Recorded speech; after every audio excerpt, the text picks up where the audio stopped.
नमस्कार प्रिय विद्यार्थी मित्रांनो, या ऑनलाइन एमडी बायोलॉजी मध्ये आपलं सर्वांचं मनापासून स्वागत। आपण मॉर्फोलॉजी ऑफ फ्लॉवरिंग प्लांट हा टॉपिक चालू केला होता। तर पाठीमागच्या लेक्चर मध्ये आपण सीड पर्यंत कंप्लीट केलेलं आहे। त्यानंतर फ्रूट सुद्धा आपण पाहिलं। तर आजचं जे काही शेवटचं लेक्चर आहे ते कशाबद्दल असणार आहे? ते आहे फॅमिली सोलानेसी। त्यालाच आपण काय म्हणतो, या फॅमिलीला अजून एक नाव आहे ते म्हणजे पोटॅटो फॅमिली। मग आजचं जे काही लेक्चर आहे ते आहे पोटॅटो फॅमिली बद्दल। तर पहा विद्यार्थी मित्रांनो, ही जी काही पोटॅटो फॅमिली आहे ही याचे स्पेसिस म्हणजे याचे काही प्लांट्स आपल्याला कोठे कोठे सापडतात? या फॅमिली मधले सोलानेशिया फॅमिली मधले किंवा पोटॅटो फॅमिली मधले प्लांट्स आपल्याला कोठे कोठे सापडतील? मग आपल्या एनसीईआरटी ने एक लाइन लिहिली आहे, they are widely distributed in tropic, subtropic and temperate zone। ही जी काही फॅमिली आहे widely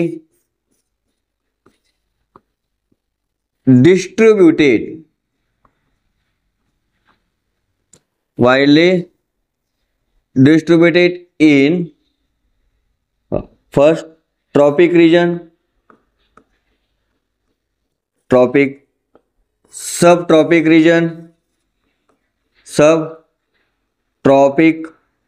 region, आणि थर्ड आहे टेम्परेट झोन किंवा टेम्परेट रिजन म्हणून आपण त्याला काय टेम्परेट झोन। तर पहा ही आपली अर्थ आहे। काय आहे? अर्थ। लेट्स कन्सिडर ही आपली अर्थ आहे आणि या ठिकाणी कोणता भाग असेल? तर त्या ठिकाणी असेल इक्वेटरचा भाग, बरोबर। पहा हा एक एरिया आहे आणि हा। तर या एरियाला आपण काय म्हणणार आहे? तर पहा हा जो एरिया आहे त्याला आपण म्हणतो ट्रॉपिक एरिया। काय म्हणणार? ट्रॉपिक एरिया, बरोबर। मग हा जो काही एरिया आहे या लाइन पासून इथपर्यंतचा आणि हा एरिया याला आपण काय म्हणतो? सब ट्रॉपिक। हा कोणता एरिया आहे? अर्थचा सब ट्रॉपिक झोन म्हणा। आणि हा जो खालचा आहे आणि हा जो वरचा हा उरलेला भाग आहे त्याला आपण काय म्हणतो? Temperate zone. काय म्हणणार? टेम्परेट झोन किंवा टेम्परेट रिजन। मग ही जी फॅमिली जी आहे कोणती? सोलानेसी किंवा पोटॅटो फॅमिली, ही आपल्याला कोणकोणत्या अर्थच्या रिजन मध्ये पाहायला भेटेल? त्याचे प्लांट्स कुठे कुठे भेटतील? तर ट्रॉपिक रिजन मध्ये, सब ट्रॉपिक रिजन मध्ये आणि काय टेम्परेट रिजन मध्ये। आता पहा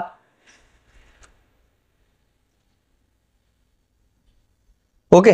तर पहा नेक्स्ट पॉइंट आपण काय म्हणलं की कोणकोणत्या ठिकाणी आपल्याला पाहायला भेटेल? ट्रॉपिक रिजन, सब ट्रॉपिक रिजन आणि थर्ड कोणतं आहे? Temperate zone. आता हे आपल्याला आपण काय पाहिलं की कशा प्रकारे प्लांट डिस्ट्रीब्यूट झालेले आहेत।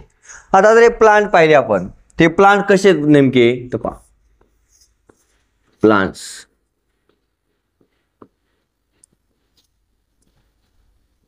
हे आपल्याला मोस्टली जे काही प्लांट्स आहेत ते कसे आहेत? हर्ब्स आहेत। Mostly they are herbs. त्यानंतर काही प्लांट श्रब आहेत आणि रेअरली थोड्याफार प्रमाणामध्ये त्या ठिकाणी स्मॉल ट्रीज सुद्धा या पोटॅटो फॅमिलीचे प्रेझेंट आहेत। हे झालं प्लांट बद्दल। म्हणजे कसे काही हर्ब्स आहेत, काही श्रब आहेत, तर काही छोटे छोटे ट्री सुद्धा आपल्याला या फॅमिली मध्ये पाहायला भेटतील। Is it okay? हा। नेक्स्ट म्हणतो आपण याचे जे काही फ्लावर असणारे या पोटॅटो फॅमिलीचं ते कसं आहे? बायसेक्शुअल। कसं आहे? बायसेक्शुअल। आणि बायसेक्शुअल म्हणजे नेमकं कसं? जर एकाच फ्लावर मध्ये मेल आणि फिमेल गॅमेट जर प्रेझेंट असतील त्या कंडिशनला आपण काय म्हणतो? बायसेक्शुअल म्हणतो। ओके। आता नेक्स्ट पाहूया, हा जो काही पोटॅटो फॅमिली मधले जर आपण प्लांट जर पाहिले तर प्लांट पाहिलं कोणकोणते आहेत? काही हर्ब्स आहेत, काही श्रब आहेत, काही स्मॉल ट्रीज आहेत. फ्लावर कसे आहेत? बायसेक्शुअल. नंतर आपण पाहूया यांचं स्टेम कसं असतं. या फॅमिलीमध्ये सापडणाऱ्या प्लांटचं स्टेम कसं आहे तर पहा. एक आहे आपण म्हणतो हर्बेशियस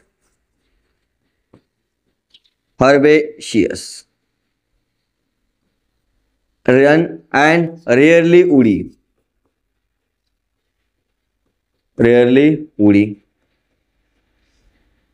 काय स्टेम आहे. त्यानंतर एरियल. आता एरियल म्हणजे काय रे, खूप ठिकाणी तुम्ही एरियल शब्द ऐकता. एरियल म्हणजे काय? The part of the plant that grow above the soil. असा प्लांटचा पार्ट जो सॉइलच्या वरती ग्रो होतो, त्या सर्व पार्ट ऑफ द प्लांटला आपण काय म्हणतो? Aerial part. मग एरियल काय? स्टेम कसं असणार आहे? एरियल. सॉइलच्या वरतीच काय होतं? ग्रो होतं. त्यानंतर कसं आहे? इरेक्ट म्हणजे स्ट्रेट प्लांट असणार आहे. बरोबर. त्यानंतर याचा स्टेम कसं आहे? ब्रांच. त्यामुळे आपला ब्रांचिंग पाहायला भेटेल स्टेम मध्ये. तर काही स्टेम हॉलो आहेत. कसे आहेत? हॉलो. आणि समार काही स्टेम कसे आहेत? सॉलिड. काही स्टेम कसे बघा. स्टेम कसे येतं? स्टेम कसं आहे? हर्बेशियस अँड रेअरली उडी. एरियल, इरेक्ट, ब्रांच आणि कसं आहे? आपण म्हणतो हॉलो. ठीक आहे. अशा प्रकारचं स्टेम आपल्याला कोणामध्ये पाहायला भेटतं? तर पोटॅटो फॅमिलीमध्ये पाहायला भेटतं. आपण पाहिलं फ्लावर कशा प्रकारचा आहे, स्टेम कशा प्रकारचा आहे. तर आता आपण पाहूया लीफ कशा प्रकारचं यामध्ये प्रेझेंट आहे. तर आपण लीफ बघितलं तर लीफ यांच्यामध्ये कसं आहे? सिंपल लीफ आपल्याला पाहायला भेटेल. कसं लीफ आहे? सिंपल आहे. त्याची जर अरेंजमेंट जर आपण पाहिली, आपण त्याला म्हणतो फायलोटॅक्सी, अरेंजमेंट ऑफ लीफ. बरोबर. प्लांटच्या ऍक्सिस वरती. तर मग यामध्ये लीफची जर आपण अरेंजमेंट पाहिली तर कसं आहे? अल्टरनेट म्हणतो आपण. कशी आहे? अल्टरनेट. सिंपल आहे, अल्टरनेट आहे. त्यानंतर पिन्नेटली कंपाऊंड.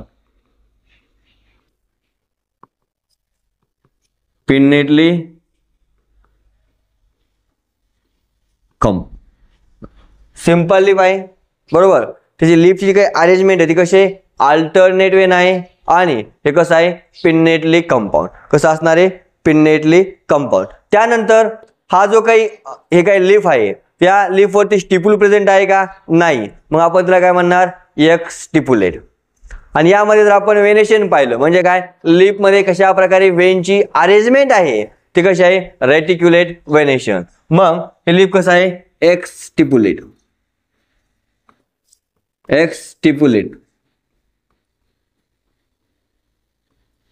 कशा आहे? एक्स्टिपुलेट. अच्छा, आपण जर वेनेशन पाहिलं कसं आहे वेनेशन? मग रेटिक्युलेट वेनेशन. मग what is mean by reticulate venation? जर वेन्स जे पानामध्ये आहेत त्याने जर नेटवर्क लाईक स्ट्रक्चर तयार केलं तर आपण काय म्हणतो? Reticulate venation. बरोबर. आपण शिकलेलो आहोत पाठीमागे. इथपर्यंत सर्वांना समजलं बघा. लीफ काय? सिंपल आहे, अल्टरनेट आहे, पिन्नेटली कंपाऊंड आहे, एक्स्टिपुलेट म्हणजे त्या ठिकाणी स्टिपुल आहे का? अजिबात नाही. आणि वेनेशन कसं आहे? Reticulate venation. आता जर आपण म्हणलं या ठिकाणी कॅलेक्स किती आहेत तर कॅलेक्स आर 5. किती येतं? 5. कोरोला किती सापडतील आपल्याला फ्लावर मध्ये? तर 5. बरोबर. अँड्रोशियम किती सापडतील?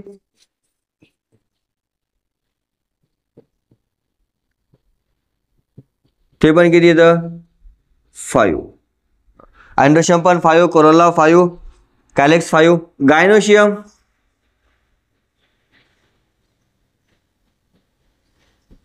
बघा या ठिकाणी 2 किती सापडतील? 2. मग या सर्व कंडिशन वरून आपण जर फ्लोरल फॉर्म्युला लिहिला,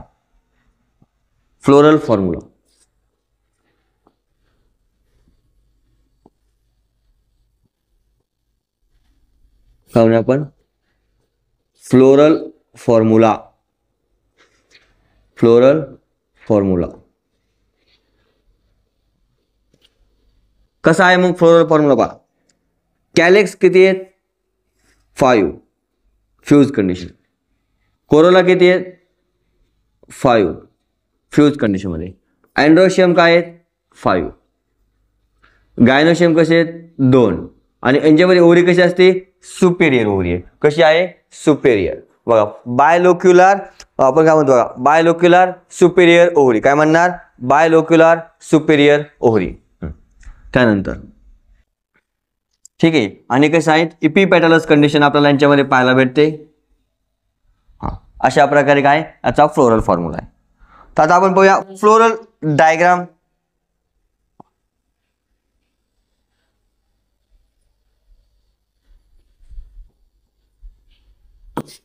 फ्लोरल डायग्राम. फ्लोरल फॉर्म्युला पासून आपल्याला काय काढायचे फ्लोरल डायग्राम काढायचे. कशी काढणार मग आपण पहा लक्ष द्या इकडे.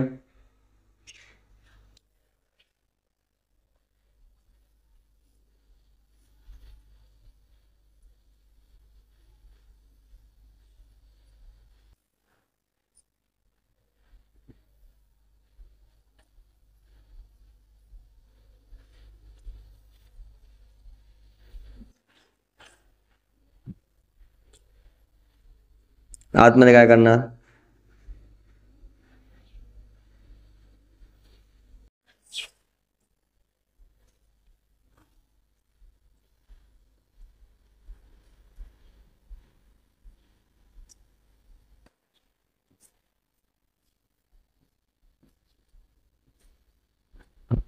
काय फ्लोरल डायग्राम आहे. आणि हा काय फ्लोरल फॉर्म्युला. हा एक आपण काय म्हणणार फ्लोरल डायग्राम. लक्षात ठेवायची परीक्षेमध्ये विचारले जाते फ्लोरल फॉर्म्युला आणि काय फ्लोरल डायग्राम. आता पहा एक ट्रिक तुम्हाला सांगतो. म्हणजे ओव्हरी कशा प्रकारची आहे, ॲस्टिवेशन कशा प्रकारचं आहे, सिमेट्री त्यांच्यामध्ये कशी आहे, फ्रूट कसं आहे, बरोबर फ्लावर कसं आहे हे आपण लक्षात ठेवूया. या ठिकाणी ओ नंतर ए एस आय आणि शेवटी काय म्हणणार आपण यस. तपा ओ म्हणजे काय ओव्हरी. म्हणजे काय ओव्हरी. मग यांच्यामध्ये ओव्हरी कशी आहे बायलोक्युलर ओव्हरी. कशी आहे बायलोक्युलर. बायलोक्युलर तर आपण असं लिहितो. आणि ओव्हरी कशी परत ती सुपेरियर. म्हणजे आपण काय करणार असे अंडरलाईन देणार. ए म्हणजे काय ॲस्टिवेशन. काय आहे aestivation. Arrangement of sepals and petals. जे काही फ्लावरमध्ये सेपल्स आणि पेटल्सची जी काही अरेंजमेंट आहे तर आपण काय म्हणणार ॲस्टिवेशन. मग ॲस्टिवेशन कसं आहे या ठिकाणी वॉल्वेट ॲस्टिवेशन. मग वॉल्वेट ॲस्टिवेशन म्हणजे कसं पहा. जे काही सेपल्स आणि पेटल्स आहेत ते एकमेकाला काय करतील टच करतील. काय करतील टच करतील. परंतु ओव्हरलॅप करतील का नाही. परंतु ओव्हरलॅप करतील का नाही. टच विदाउट ओव्हरलॅपिंग या ॲस्टिवेशनला आपण काय म्हणतो valvate aestivation. Touch without overlapping. ठीक आहे. सिमेट्री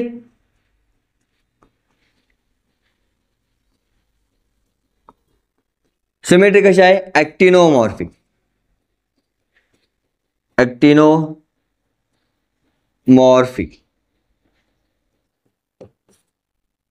ॲक्टिनोमॉर्फिक. इनफ्लोरन्सेस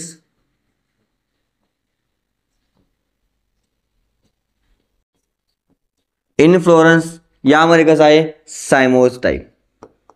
म्हणजे यामध्ये कशी आहे लिमिटेड ग्रोथ आपल्याला काय होईल पाहायला मिळेल. बरोबर. आणि शेवटी सीड. या सीड यांच्यामध्ये असणारे सीड कशात एंडोस्पर्मिक म्हणजे एम्ब्रिओ च्या डेव्हलपमेंट झाल्यानंतर थोडंफार त्यांच्यामध्ये काय उरतो, एम्ब्रिओ उरतो, बरोबर. त्याला आपण काय म्हणतो, सॉरी एंडोस्पर्म उरतो, तर आपण काय म्हणणार, एंडोस्पर्मिक सीड. इथपर्यंत सर्वांना समजलंय का? नक्की पहा. आता आपण जो सर्वात महत्त्वाचा पॉईंट आहे, जिथून परीक्षेमध्ये प्रश्न विचारतात मॅक्झिमम केसेसमध्ये, तर तो आहे इकॉनॉमिक इम्पॉर्टन्स. लक्षात राहिलं पाहिजे. काय? Economic importance.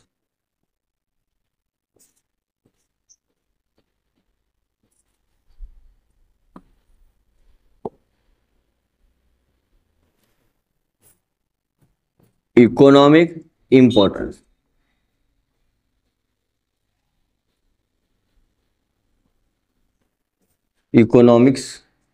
Economic importance.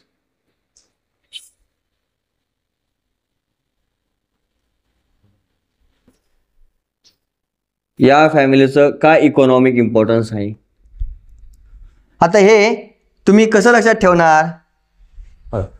Confusion होतं आपल्याला. काय म्हणणार? प्ले स्टेशन कुणासाठी आहे? For mad dog. Play station for mad dog.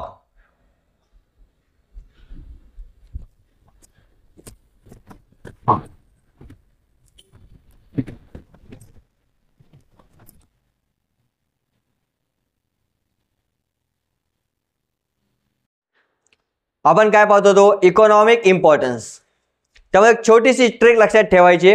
सर्व तुम्हाला ते इकॉनॉमिक इम्पॉर्टन्स काय होईल त्याचे लक्षात राहतील. ते म्हणजे काय? पहा, play station for mad dog. Play station कुणासाठी आहे रे? मॅड डॉग साठी. P for play, S for station, for play station for mad dog. ठीक आहे. पी म्हणजे काय रे? पिटोनिया. पिटोनिया. ही पिटोनिया काय आहे? तर बघा, पी फॉर पिटोनिया. हे ऑर्नामेंटल म्हणून याचा वापर होतो. ऑर्नामेंटल.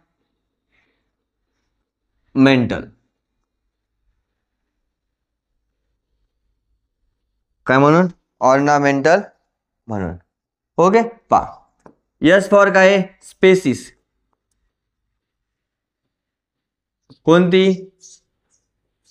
लिली. स्टेशन शब्द आहे ना, मग टी येणार आहे ना, टी काय? टोबॅको. काय? टोबॅको. आणि हे काय? फ्युमिगेटरी. फ्युमिगेटरी. मग फ्युमिगेटरी म्हणजे नेमकं काय? जे धूर करणारे पदार्थ आहेत ना, त्याला आपण काय म्हणतो? फ्युमिगेटरी. फूड. कोणकोणतं फूड या फॅमिलीमधून आपल्याला भेटणार आहे? तर potato, brinjal. Potato, potato, tomato आणि एक काय? ब्रिंजल.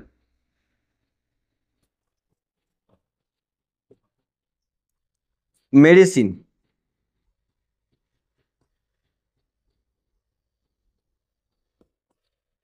कोणत्या मेडिसिन आहेत? अश्वगंधा. अश्वगंधा. नाही का? बेलडोमा.